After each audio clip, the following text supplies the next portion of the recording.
Welcome. Rui An is an artist and writer working in the intersections of contemporary art, cinema, performance, and theory.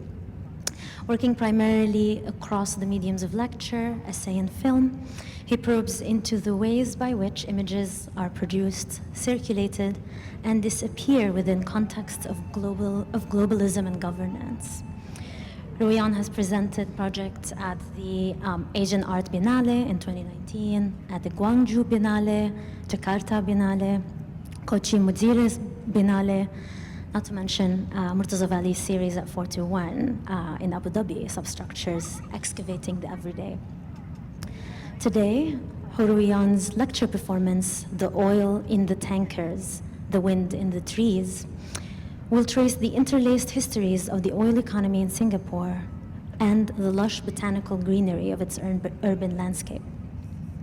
Following the performance, we will have about 15 minutes for Q&A, so please hold on to your questions and thoughts.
If one were to mention Singapore to anyone in the world today, the first image that's likely to come to mind is the city-state's iconic and ever-changing waterfront skyline. Having seen variations of this image in numerous tourism campaigns and one too many Hollywood films, I cannot tell you exactly when did this view of the city's financial district become so emblematic of this country where I was born and raised. My guess is that this must have happened sometime in the 80s, just before I was born, a time when the former British colony was able to declare its success in climbing the developmental ladder through its participation in global markets, and when the ideological oppositions of the Cold War were quickly being dissolved under the pressures of global economic integration. Today, the preponderance of buildings owned by major banks in this view serves as a testament of the impressive transformation of an export-oriented industrial economy into a global financial powerhouse. That said, anyone who has ever approached this view of the city from the air would know that before arriving at the desired vantage point, they would encounter a very different image, just off the shores of the island city. Fleets of oil tankers parked across the water. However, this spectacular visibility belies the relative lack of scrutiny directed towards the significance of the oil industry to the country's economy, as well as the pivotal position of the city-state within the global oil trade. After all, Singapore has no oil or gas resources of its own. Virtually all the crude oil that is available to be exploited in the country lies in these tankers. Yet as early as 1980s, Singapore had already become such a major hub within the global oil industry that observers began calling it the Houston of Asia. Indeed, for industry insiders flying into what is reportedly the world's third largest oil trading hub, this scene, as breathtaking as it looks, serves more as an index for gauging the health of the global oil industry. This function was prominently observed back in 2016 amidst a global oil glut that saw prices plunge as much as 70%, one of the biggest declines since World War II. With so much oil searching for places to which it can flow, the number of idle tankers sitting off the country's coast or in neighboring Malaysian waters grew so dramatically that residents of the city-state started to notice the rather unusual sight. Some netizens even circulated a screenshot of a map from Marine Traffic, a website that tracks the real-time location of vessels globally, which showed at least 40 supertankers anchored in the surrounding waters as floating storage facilities. Despite the high cost of storing oil in such facilities, such a move might ultimately prove profitable if the oil is resold at a later date at a price high enough to offset the cost of storage, a set of arrangements that oil traders call contango. In recent times, with volatility becoming almost a permanent condition for oil prices, this strategy of buying now in order to store and resell later has further lent itself to all forms of speculation across physical and futures markets, thus transforming volatility itself into the very basis of capital accumulation.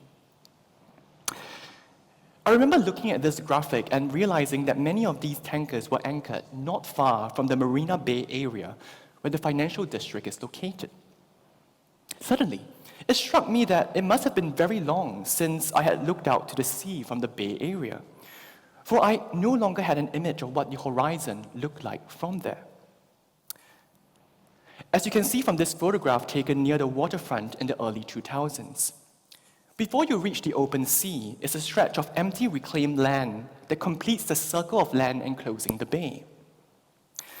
As a child growing up in the 90s, this used to be my favorite spot to get a view of the horizon in a city covered by high-rise architecture. This was also the best location on land where you could capture a view of the city's stunning skyline on the opposing shore. It was only when I returned to the Bay Area after so many years in hope of capturing a view of the supertankers sitting off the coast that I realized why I no longer had any recollection of how the horizon looks from the waterfront.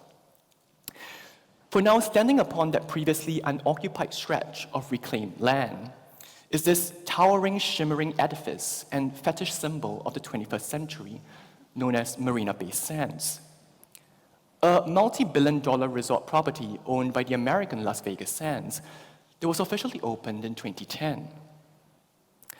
With the addition of the building to the skyline, no longer can one get a clear view of the sea from the waterfront. For blocking the horizon, the outside, is this Leviathan monument to fictitious capital, a kind of distorted mirror image of the speculative activity taking place within the financial district on the opposing shore. Confronted by this monstrosity, I thought that the only thing that I could do was to head up to the rooftop of the building where I was certain I could get a view of the sea. However, after paying a rather exorbitant fee to take the elevator up the building, I found myself arriving at yet another peculiar scene. This is the infinity pool of Marina Bay Sands. But unlike most so-called infinity pools in the world, the pool here does not extend towards the open sea, but inland towards the city itself. Somehow, I had ventured to the very edge of the city-state, only to turn back to consume the city as an image. Not unlike the ending sequence of the Hollywood film Crazy Rich Asians, where the camera pulls away from the pool to reveal that the infinity, the outside of the nation-state of Singapore, is in fact within the city itself. So it took me more than a few minutes of bemusement to figure out that I had simply gone up the wrong elevator. So after extricating myself from the tourists who appeared to be enjoying the view a little too much, I headed up back to the ground floor to take another elevator that brought me to the observation deck. There, I finally saw the image from which the entire architecture of Marina Bay Sands was diverting my attention. After all these years, I finally saw the horizon once more. And as far as my eye could see, the tankers were everywhere. After some time, I noticed that I was actually the only one in this corner of the observation deck. The very fact that the deck did not extend to cover the back of the building suggests that the structure was not designed for looking at the sea, resulting in a view of the horizon that never completely fills your vision.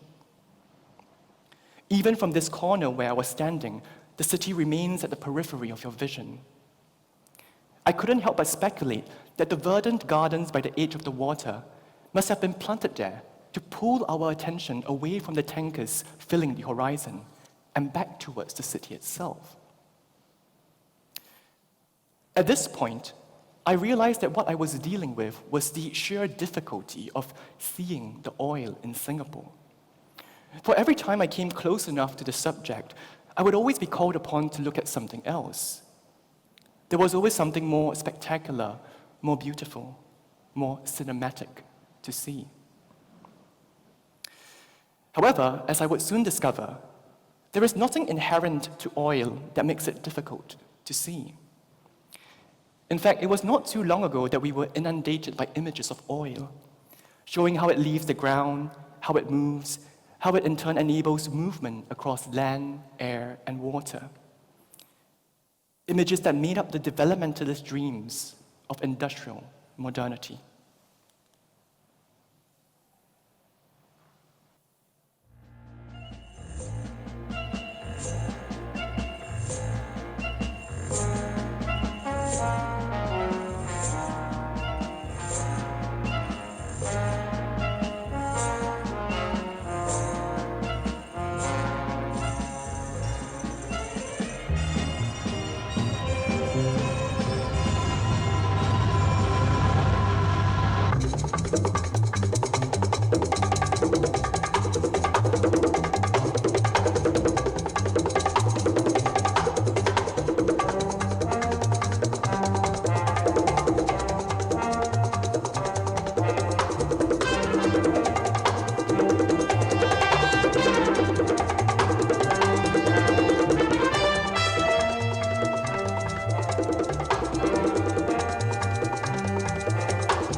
In 1965, the film unit of the Royal Dutch Shell Company released Shellorama, a documentary film announcing the arrival of a utopian future fueled by oil.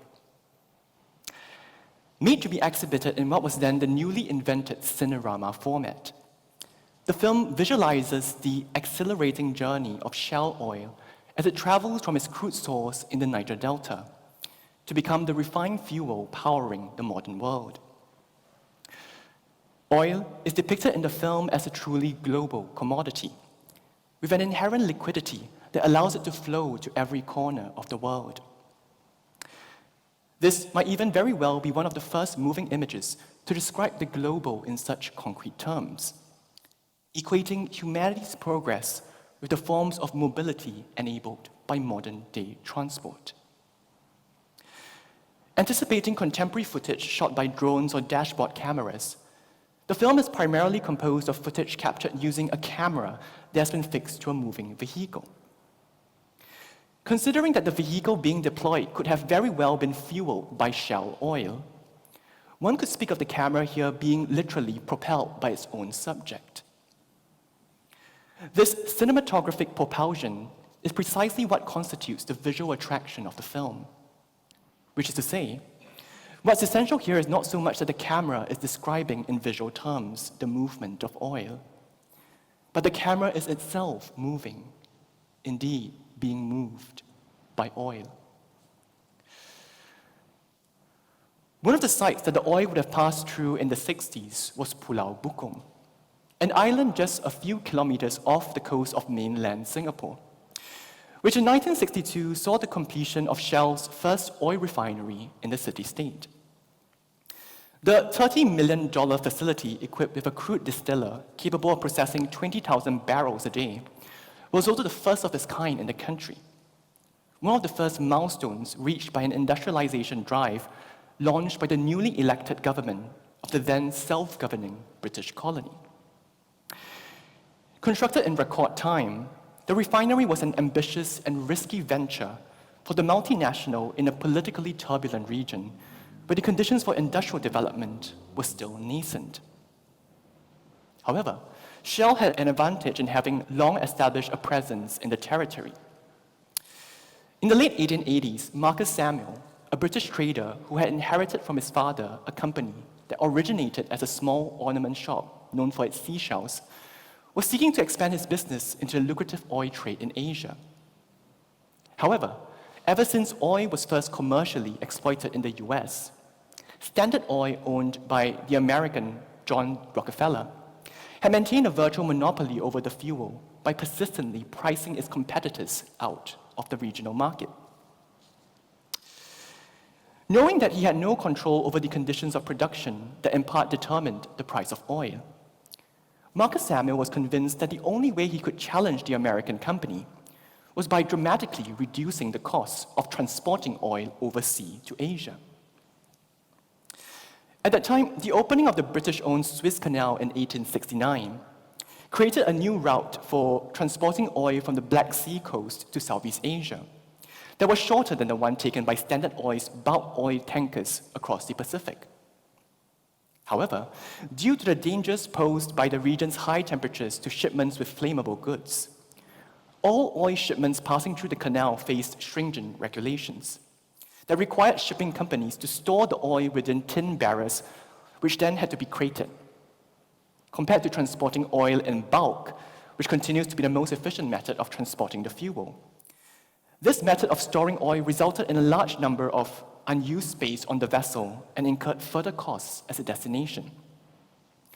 While oil transported by tankers in bulk could simply be quickly transferred to storage tanks using pipes and pumps, it typically took days for coolies to unload all the barrels of oil before they could even be stored. To resolve the conundrum, the calculating British trader commissioned a new fleet of tankers specially designed to insulate the oil from the heat when carried in bulk. This eventually allowed him to obtain permission from the authorities for the first bulk oil tanker to pass through the canal. And as all this was going on one side of the world, he was also looking for a geographically strategic deep water port in Southeast Asia, where he could establish a storage and distribution center to receive oil and ship them to the rest of the Far East. His search eventually brought him to a privately owned island southwest of mainland Singapore, known as Pulau Bukom. By 1891, the island was acquired by Marcus Samuel and Company, and the first storage tanks erected, marking the beginning of Shell's history in the city-state. In the years to come, the shifting winds of trade would eventually see the British company join forces with Royal Dutch Petroleum Company to resist the advances that their mutual American rival, Standard Oil, was making into the region. A complete merger of the two companies followed in 1907, leading to the birth of the Royal Dutch Shell that we know today. Given the company's long history in Singapore, expanding into refining felt like the perfect way for Shell to meet the growing needs of the region while leveraging on its existing strengths in storage and distribution on Pulau Bukom. But there was also a more crucial reason for the company's decision to put their cards in Singapore. While many countries in the region, having newly freed themselves from the yoke of colonialism, were hostile to foreign investors, and constantly overrun by labor protests led by communist-influenced trade unions. The developmental strategy pursued by economic planners in Singapore explicitly sought to attract foreign direct investment by allowing foreign companies full ownership of their assets and control of their operations.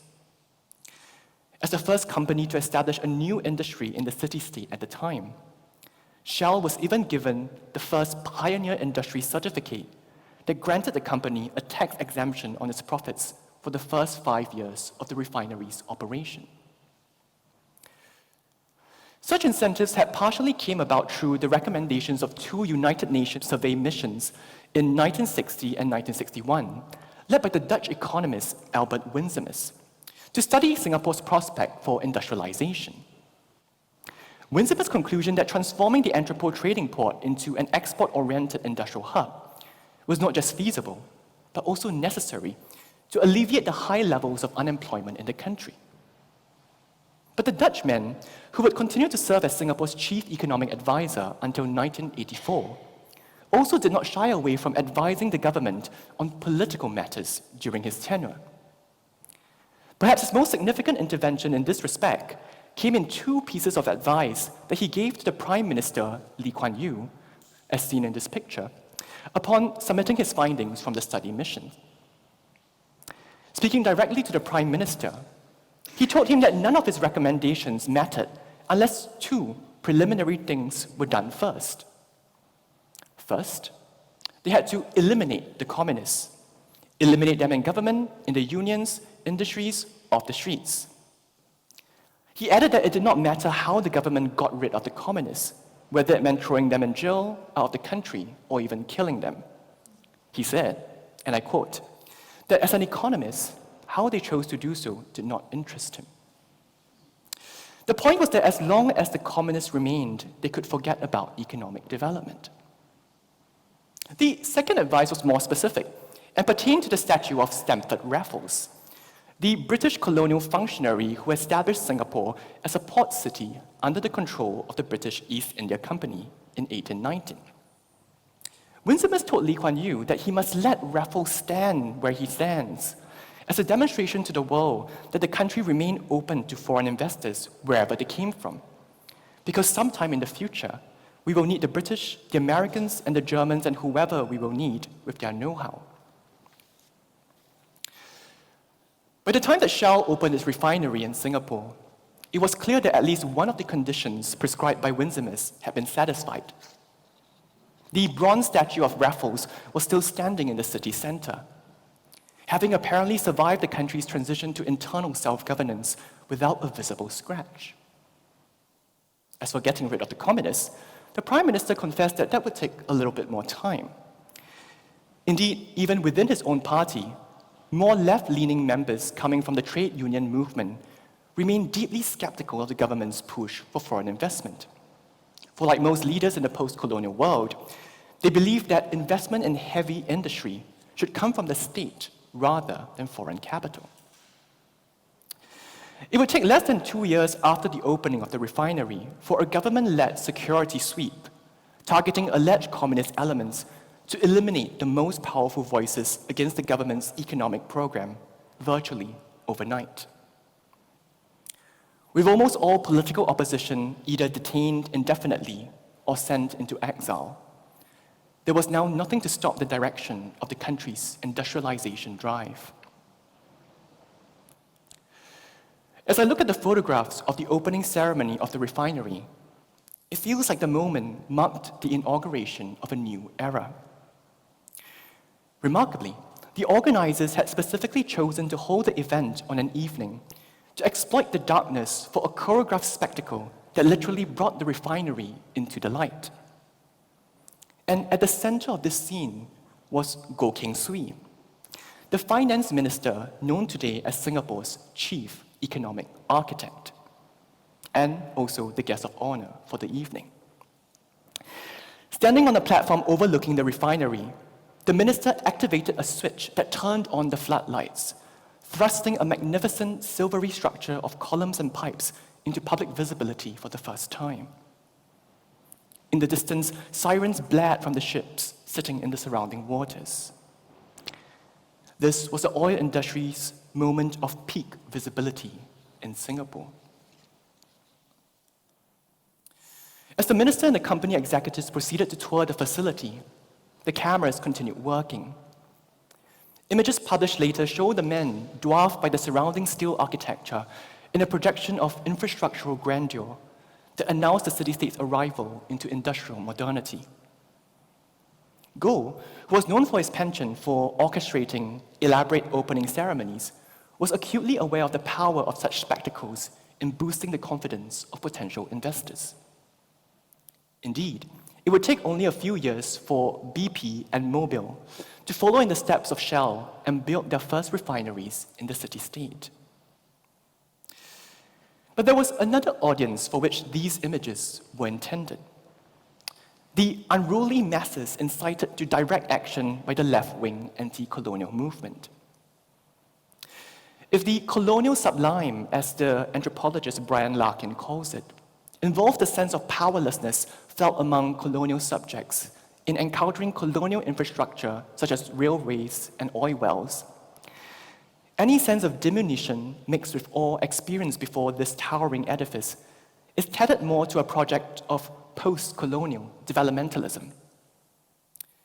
Here, the imperative of catch-up industrialization demands of the subject not passivity, but acceleration, as they are called upon to keep up with the pace of a historical movement whose momentum they are made to believe they could no longer resist. Indeed, judging from the rapid expansion of the country's economy following the completion of the refineries, it appears that Singapore was wise to have embraced global economic integration from the outset. Yet the reality is that this so-called global economy that was taking shape in the moment that the city-state was also calling itself a global city is not quite the celebratory, freewheeling world of consumer enjoyment that we saw in Shalarama. As the policy planners and company managers were well aware of, the refining business in Singapore had boomed through the 60s and 70s in large part by supplying the war in Vietnam. In fact, at one point, both the US military and the Viet Cong were both relying on fuel obtained from the refineries through traders who were using small vessels and tankers to carry out their supply runs between the two countries. As an unintended effect of its own success in profiting off the war in Vietnam, the refining business in Singapore soon saw the emergence of competing refineries in the region as Malaysia, Indonesia, and the Philippines began building refineries or expanding their existing capacity. By the 80s, demand in Singapore had dipped to the point that refining units had to be temporarily shut down and would only recover in the 90s when successive wars in the Middle East, from the Iraqi invasion of Kuwait to the US invasion of Iraq in 2003, allowed the industry to again reap handsome profits from the ravages of war. Most curiously, a seeming anachronism has happened as the refining business became more unpredictable over the last few decades. While during the refining boom of the 70s, there was an expectation that the relatively low-tech oil storage business that preceded the refineries would eventually be displaced by higher-end refining and petrochemical industries. The record shows today that storage terminals have remarkably endured the multiple crises to become the business more capable of delivering consistent profits in Singapore. A key turning point in this history was in the 80s, when independent storage companies began using supertankers, known as very large crude carriers, or VLCCs, as floating storage terminals. Since then, the industry has grown rapidly, reaching its high point during the global oil glut between 2014 and 2016, when the low oil prices meant that traders were willing to pay for hefty charter costs to store their products until prices began to climb again. While the recurrence of such a period of severe oversupply is arguably a feature of a time of rising geopolitical uncertainty and anxiety over the environmental costs of oil production, the continued profitability of storage over the industrial processes that produce petroleum products suggests that there is something in the very nature of oil that sits awkwardly within the rhythms of capitalist production. Given the technical and financial complexity of extracting, moving, storing, and refining crude oil, sales of the product are almost impossible to fulfill in an ad hoc manner that is truly responsive to the signals sent by the market, and usually take place instead between buyers and sellers with established relationships. The problem of where to store the excess fuel in times when demand falls short of supply therefore presents itself as a perennial logistical nightmare, in a manner quite unlike other commodities in global circulation.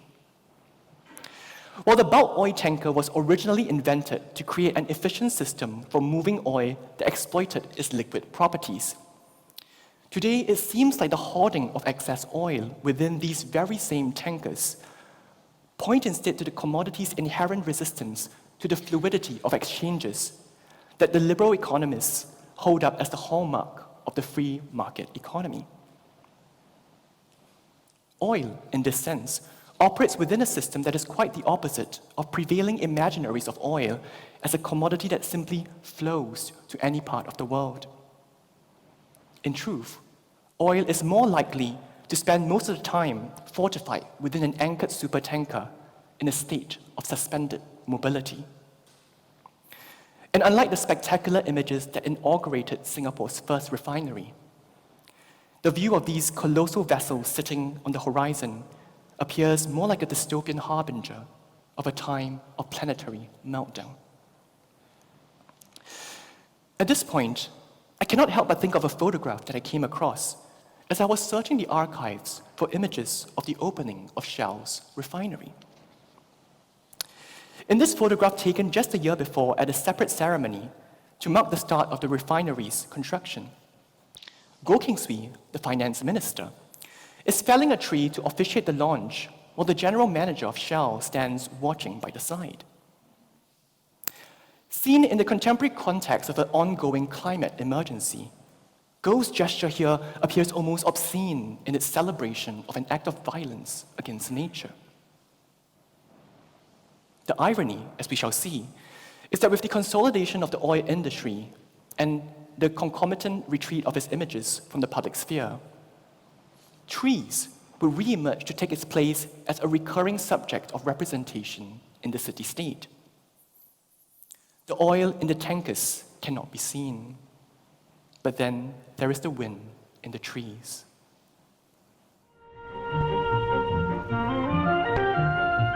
At first it looks like any other eastern city. But if you're used to eastern cities, you'll notice how clean this one is. Then you'll discover it's unique. Because here, all the crush and tumble of the East are found side by side with luxurious living. For here are open spaces, fine buildings, and orderly traffic.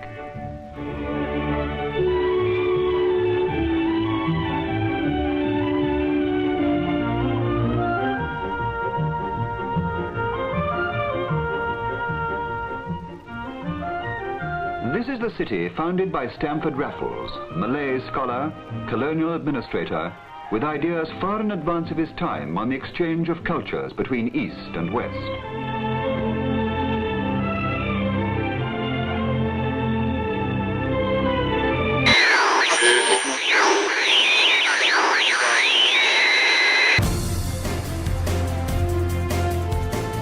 Befriending nature seemed to come easily to Lee. His green initiative culminated in the launch of the breathtaking Gardens by the Bay.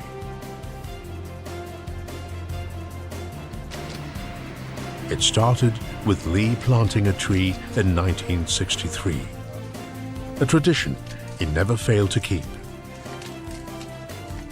Singapore's transformation into a city in a garden is testimony to Lee's determination to achieve anything he set his mind to, even when it meant defying nature. To Lee, Singapore's well-manicured green landscapes testify to its ability to deliver consistently. So without having to tell anything to the CEO, I knew that he would understand that when I say we will deliver, he knows that we can deliver. That this is a country where the administration works but there's a system, because you can't just plant a tree and walk away.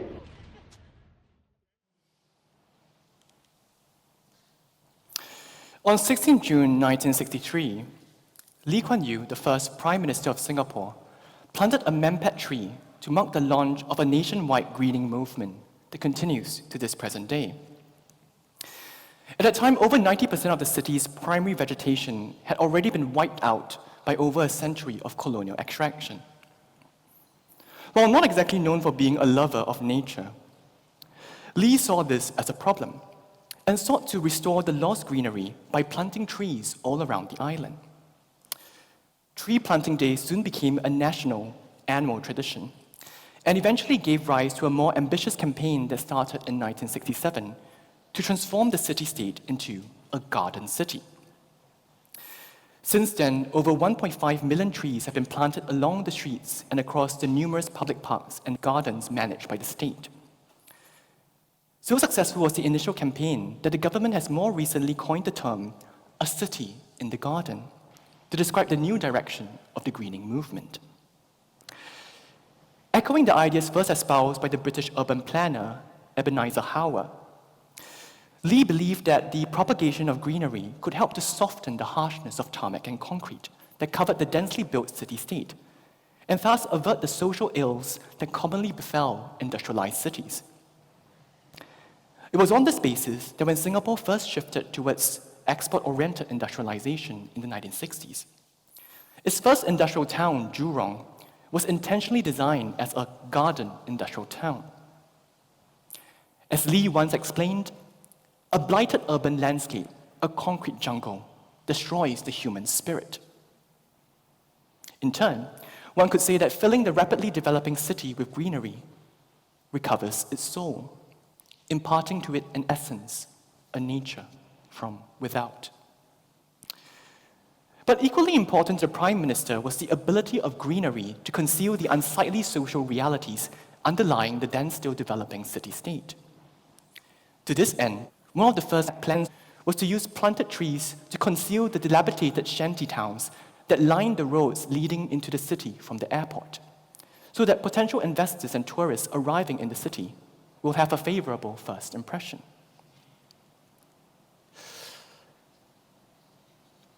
Having known this image since I was young and examined it in some of my earlier work, I gained a new appreciation of it after I started my more recent research into the oil industry in Singapore.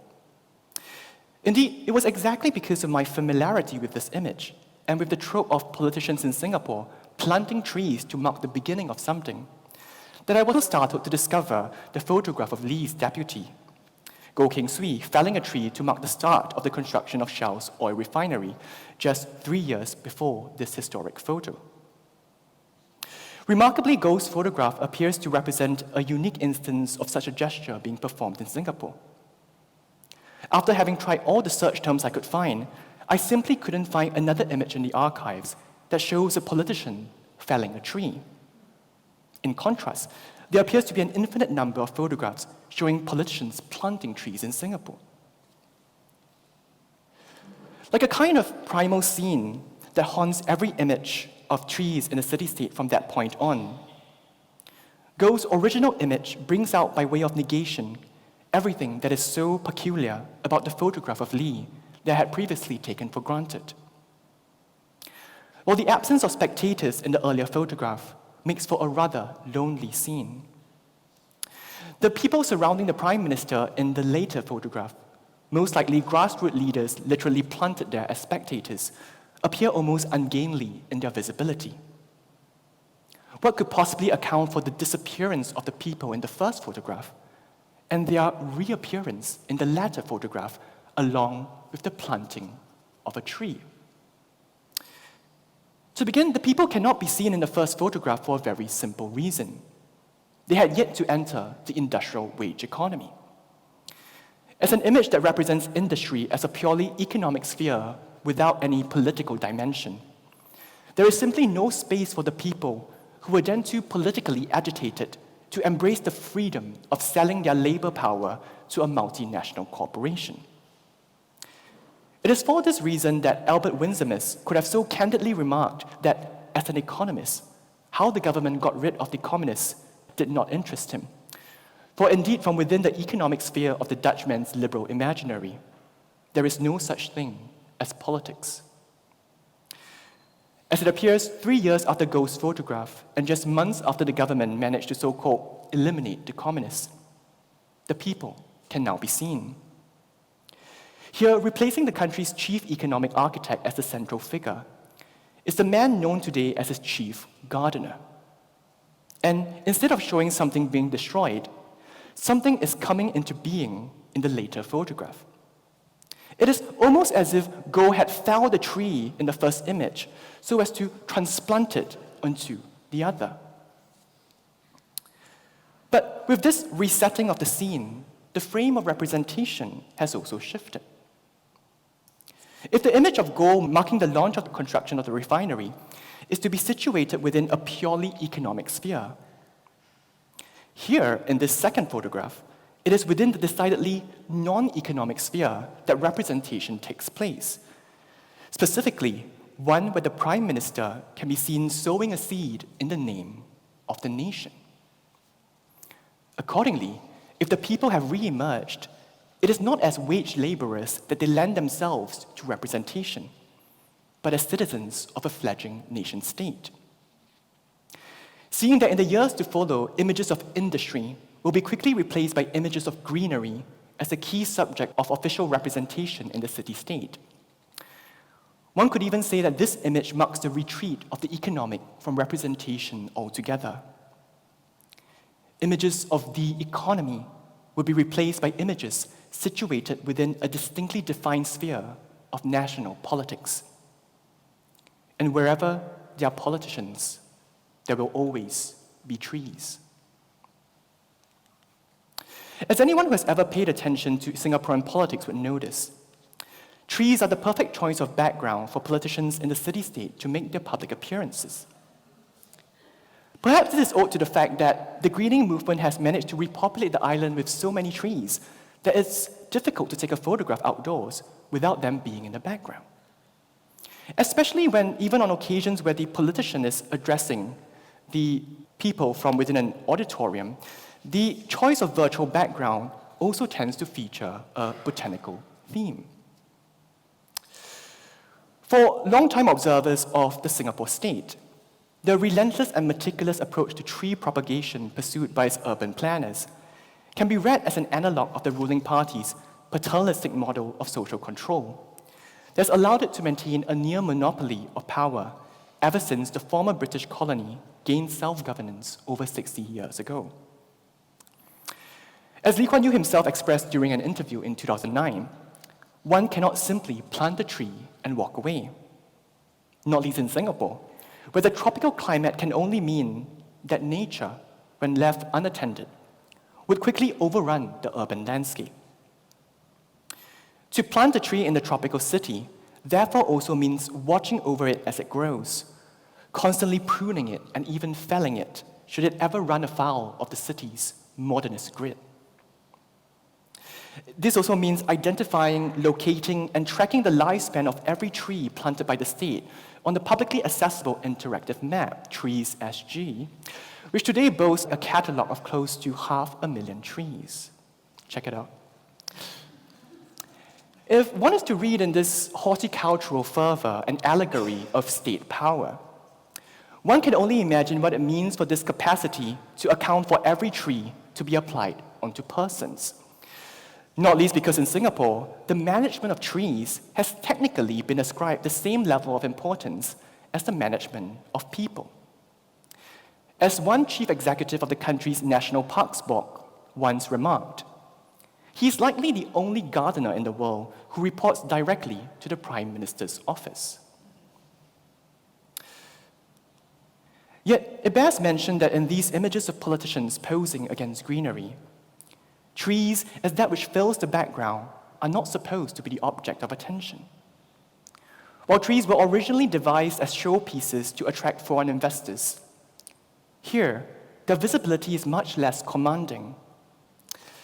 Are we then to read in this recession of the trees to the background a kind of softening of their presence, much like how the Singapore government, ever since it began to so-called politically liberalize in the 90s, is today characterized by its critiques as a model of soft authoritarianism that is being emulated by one too many despotic regimes. Looking at these smiling faces, one is tempted to think so. Or perhaps it's more accurate to approach the softened presence of the trees here as a marker of their banality. Perhaps the trees have truly become such a pervasive element of the landscape that we are not supposed to remark upon them. Indeed, for all their dominance of the frame, the trees here appear divested of meaning, as if they just happen to be there. The question, accordingly, is not what meaning should we ascribe to the trees, but what it means for them to be so unremarkably present. A question not of presence per se, but of ambience, of the ground to the figure, the scenery to the monument. For a clue, let's return to this original photograph that inspired this genre of images. Here, what's remarkable is that even in this moment, inaugurating a Singapore of trees, trees are already present in the background. They appear behind the man who claims the status of founding father and who stands in the very site where the garden city is to be founded. As a kind of presence prior even to the ultimate figure of authority, trees can even be said to have authorized his presence from behind, allowing him to perform his act of conjuring nature, as if nature is somehow able to precede its own coming into being. Nature, in this sense, is not just a prior ground, but the very grounds for thinking that there must always be some kind of prior ground, that something must always be already there, like a screen that has to be already installed in order for images to appear upon it. And to better understand the logic of the screen, we naturally need to turn to cinema. Here, once again, images of oil and trees encounter each other. In Robert Flaherty's 1948 Louisiana story, the trees that fill up the background ironically serve a narrative that threatens their very existence. Set in the idyllic backwaters of Louisiana in the United States, the story follows a young boy as he goes about his daily life exploring the wetlands, with a couple of small misadventures along the way. With no conflict of real consequence happening throughout the story, it is no exaggeration to say that the film manages to be so eminently watchable is because of the proliferation of trees in the background. As if with the trees, the image becomes immediately cinematic. But the more disturbing use to which the trees are put concerns a subplot that oddly enough is barely elaborated upon: the incursion of the petroleum industry. The boy's father has agreed to let an oil company drill in the stream that runs behind their house, leading to the arrival of an oil rig and its crew of drillers.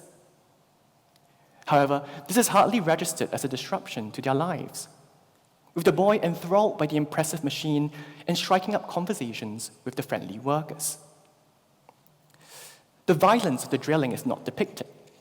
In fact, as it goes on, we are whisked away from the scene to watch the boy wander among the trees that literally cover up the wrecking of the environment by extractive capital.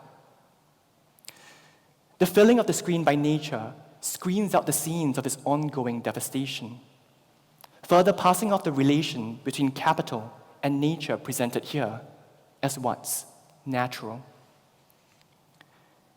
No wonder then that for many years the film was mistaken for a documentary, when in reality it was a work of fiction underwritten by none other than the petroleum giant Standard Oil. Yet one still cannot help but be captivated by the sight of trees. Truly, there seems to be something about trees that make them the preeminent cinematic background. The cinematic power of trees seems to lie in their ability to fill the frame, suggesting the plenitude of a world in which even in what appears to be our solitude, there will always be others standing by. As John Berger puts it, not without irony, trees offered man the measure of his upright space. And in this offer, mysteriously still present today as I fill up the chainsaw with petrol, there is the discreetest assurance in the world that we have never been utterly alone. As it seems, trees appear to be always already there, from the beginning itself, without beginning. They are the always already. They are not just in the background, but together form the background itself, the ground before which there can be no prior ground. Their presence removes the shock of the void, of beginning in nothing, with nothing. No wonder then that the child would point to the trees moving in the wind and claim that it is the swaying of the trees that are causing the wind and not the other way around, as if trees always have to be the prior term. What's instructive here is a quote by the American filmmaker D.W. Griffith that ties the appreciation of trees with a particular form of cinephilia. Lamenting what he saw as the decline of cinema towards the end of his life, the director said, "What the modern movie lacks is beauty, the beauty of moving wind in the trees." Today, this expression has since been reinterpreted by contemporary scholars as a call to revive the cinephilic gaze of early cinema, when the spectator allowed their eyes to wander away from the main subject to the trees moving in the background. Abandoning the plot for the contingent detail, the gaze of the cinephile accordingly draws its intensity from the fact that what it observes cannot be reduced to meaning or tamed by interpretation. Such is a gaze that refuses the absorption of narrative for the pleasures of the singular, for the mysterious things in themselves. It was also on this basis that the German film theorist Siegfried Kracauer argued amidst the rise of Hollywood in the early 20th century that despite the popularization of narrative cinema, the medium's most fundamental property is its indexical connection to the real world that puts it in a position to interrogate dominant modes of historiography. While it is true that the act of framing a shot is always an intentional gesture, Kracauer believed that the medium's inherent capacity to vividly render every detail presented before the lens, regardless of their semantic value, makes it possible for us to surface from the margins of the image fragments of reality that cannot be assimilated within the narrative being presented. The idea is that by turning our attention to what Griffith calls the moving wind in the trees, we will be able to open the image into an alternative understanding of history itself. However, given the American filmmaker's troubled legacy as a producer of films, which in their time were already seen as promoting white supremacy, it is fair to question if such a radical potential of cinephilia can ever truly be realized against the preponderance of the narrative. After all, when it comes to trees and cinema, never are we so distracted by the moving foliage to forsake the narrative and its imposition of meaning altogether. Too often, the gaze that the trees command is ultimately returned to the subject of the film, extending to it their aura as nature, as that which is always already there. They become the ambience to the presence in the fore, the comfort noise that assures us that we are in a world where meaning is as secure as the background of trees. Returning to Singapore today, I cannot help but wonder if this is the reason why trees are always seen in the background of the politician when he addresses the nation. This is seen especially during the period around National Day each year. One example being the televised message that is delivered on the eve of National Day. As the ministers take turns to mark the nation's progress while anticipating the opportunities and challenges that lie ahead, their choice of background is almost always botanical green. That the appearance of trees here is not purely incidental is suggested by the fact that Lee Kuan Yew, despite having appointed himself chief gardener, never quite went on to embrace greenery as a background for addressing the nation. For sure, by the early 70s, after having ousted virtually all political opposition and delivered on economic growth, Lee Kuan Yew had assumed a presence so domineering that he could probably speak without any kind of background whatsoever. The same, however, could not be said of his successors, including his son and current Prime Minister, Lee Hsien Loong, who in 2012 took the unprecedented step of taking to the gardens to deliver this annual message. The change in scenery could not have come at a better time.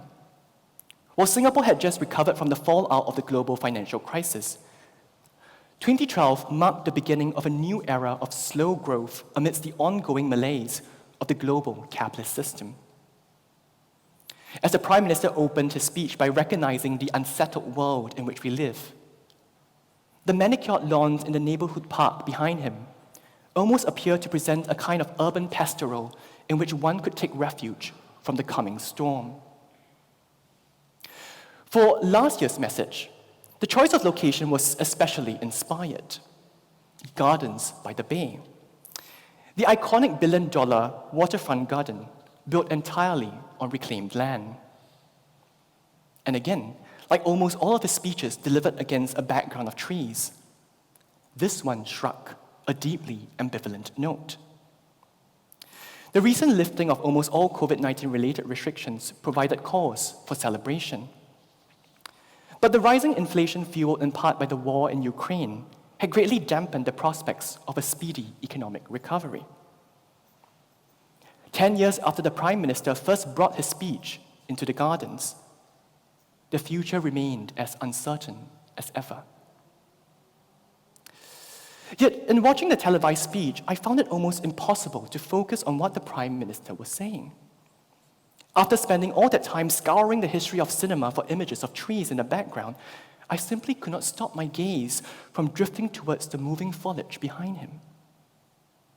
It didn't help that located right at the vanishing point of the image were three so-called super trees, solar-powered vertical structures which, like all other installations within the gardens, was designed to host a diversity of plants sourced from all over the world.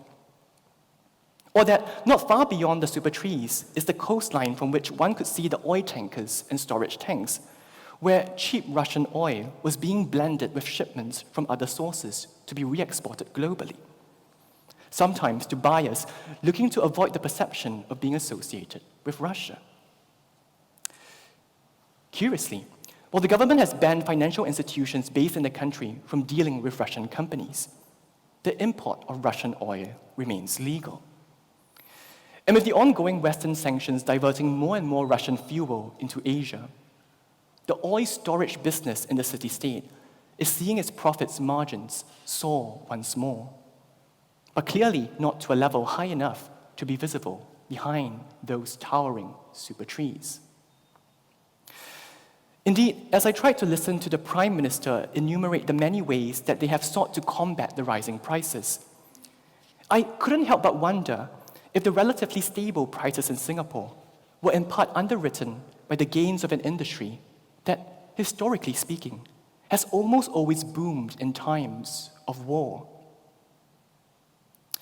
Yet, as the Prime Minister stood in the gardens agonizing over the ongoing economic woes, such economic realities literally cannot be seen. Likewise, as he marked the 10th anniversary of the gardens and marveled over how the government's foresight and long-term planning had allowed this area to be transformed from open sea to a world-class horticultural attraction, what remains unaccounted for are the dubious provenances of the sand imported to reclaim the land, the carbon footprint of importing vast amounts of non-native plants to produce supposedly self-sustaining ecosystems, as well as the devalued migrant labor deployed to move the sand and build the gardens. Here, the problem is not simply that the gardens are used to physically conceal these unsavory economic realities, but that in Singapore, gardens are also constructed in opposition to the realm that we call the economy. In fact, between the time when plans for Gardens by the Bay were first announced and its official opening, the Prime Minister himself persistently sought to frame the project in decidedly non-economic terms, indeed, even as a rejection of economic rationality. As he made clear during his speech at the inauguration of the gardens, it was not an easy decision to set aside so much prime land in the city centre that could have been used to develop far more lucrative commercial or residential properties.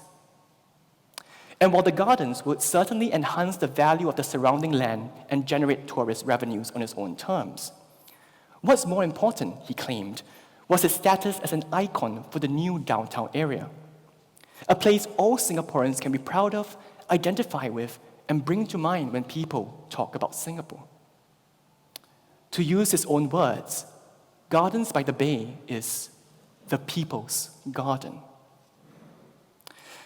To this end, the completion of this state-of-the-art techno-botanical complex marks the culmination of a movement launched exactly 60 years ago with the planting of the first tree by Lee Kuan Yew. A movement which has never been simply about the achievement of horticultural prowess alone, but also more importantly, about constituting the nation's space in the image of a garden. That is, a botanical nationalism. Here, trees would serve as a screen in a double sense. First, as a surface upon which images of the nation emerge into presence, and second, as a partition that marks the limit to which national consciousness extends. No wonder then that the moving wind in the trees here can hardly inspire any attempts at reading against the masquerade before it.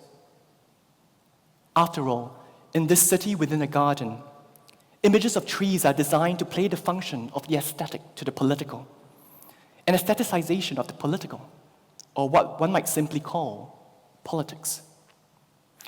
Whatever excess of meaning that emanates from the trees is fully assimilated to the sign of nature and deployed to naturalize the presences that appear before them, in turn consigning everything that lies beyond the trees to unrepresentability in a political sense. Here, that which is unrepresentable is not necessarily invisible.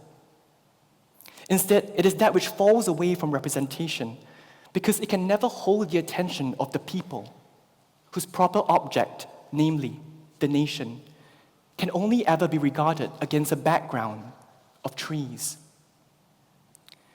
Consumed by images of the nation projected upon this botanical green screen, the people have no time to follow the oil as it courses through the landscape on the other side of the screen. Perhaps then, what we need is a different way of looking at this background. A way to approach these images that begins by clearing the foreground so we can look at nature as it appears to exist for itself.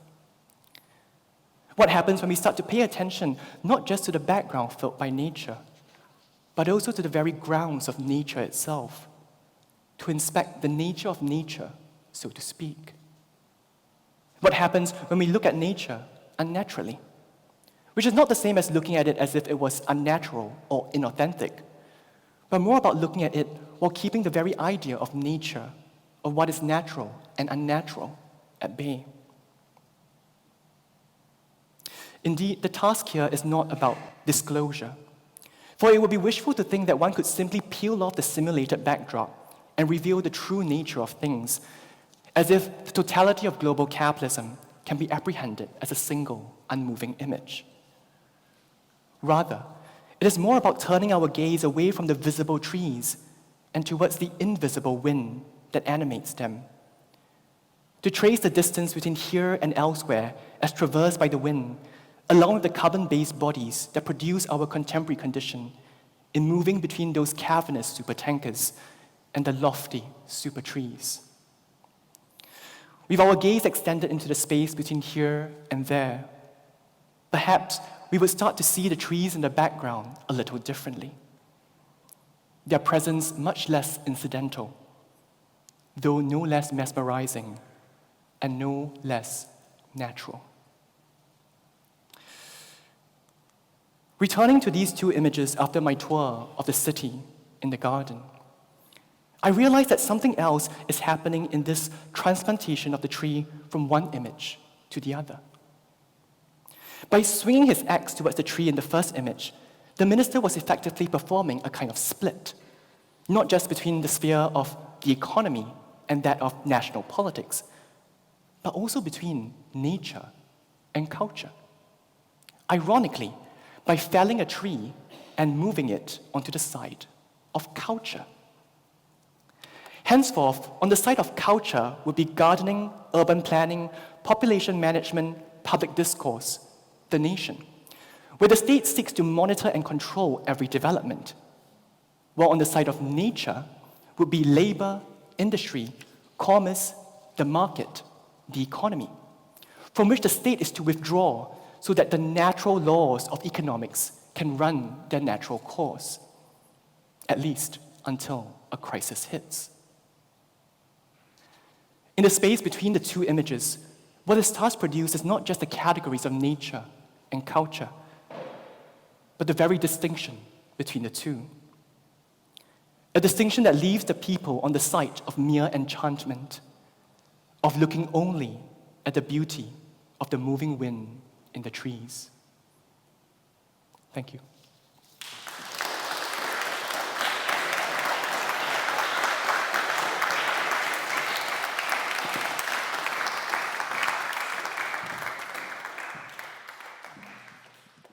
One thread that is kind of very clear, both in kind of the work that we were looking at yesterday, some of your previous work in here, is this kind of effort to excavate an etymology of an image.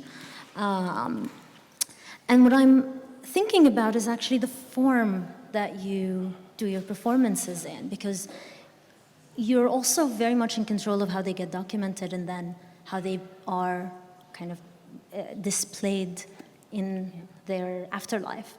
So I'd just love to hear kind of where your thoughts on image making kind of come in there. I need a moment. Yes. To start off, I would say that this is a bit of a kind of work in progress presentation, because this is also kind of new research that I was gathering in relation to the oil industry in Singapore. And I guess for me, the lecture as a form is also a way of thinking through some of these questions. I always find it odd that people think of the lecture as like a didactic form, as if you necessarily have to be an expert and to stand on the stage and tell people what you know.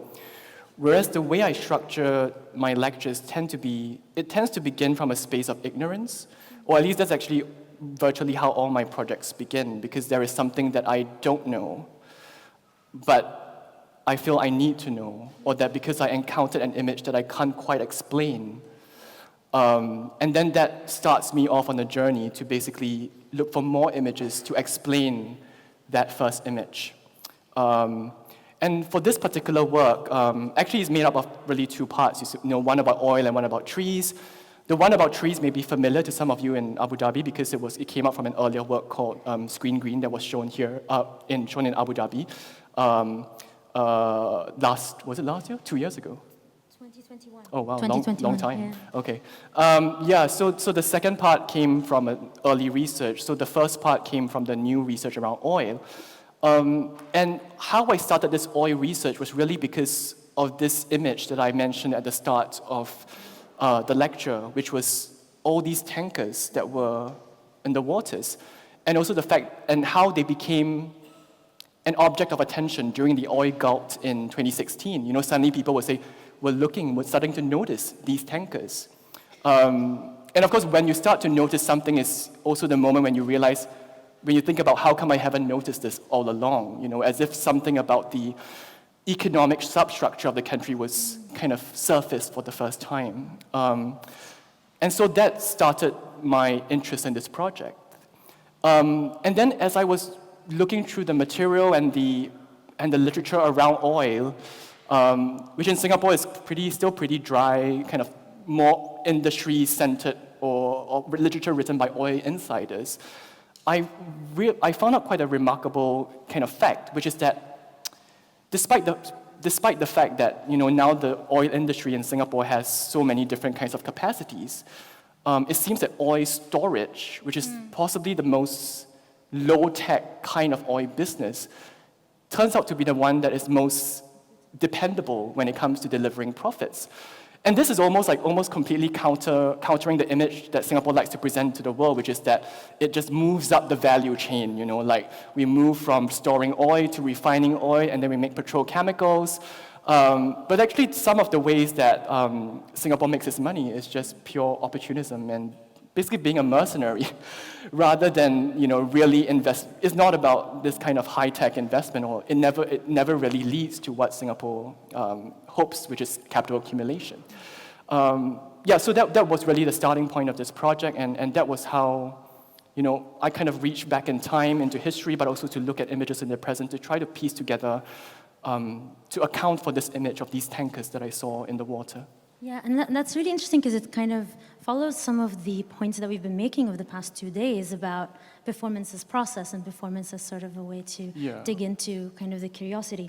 But I still, and I don't mean to kind of nag on it, but I'm thinking, for example, of Screen Green. Yeah. The work could have been, for example, a video essay, but it is not. It is very much a performance. A lecture performance. Yeah. And then when I look at this setup, it's about, you as a figure. It's about information in the foreground and information in the background. And so, and again, back to that kind of spatial relationship, there is something kind of very deliberate, and maybe intuitive, I don't know, but there's something very deliberately performative about the way that you are chasing those questions, or kind of hunting after those images, that is almost theatrical, or kind of starts to it's a stage setup.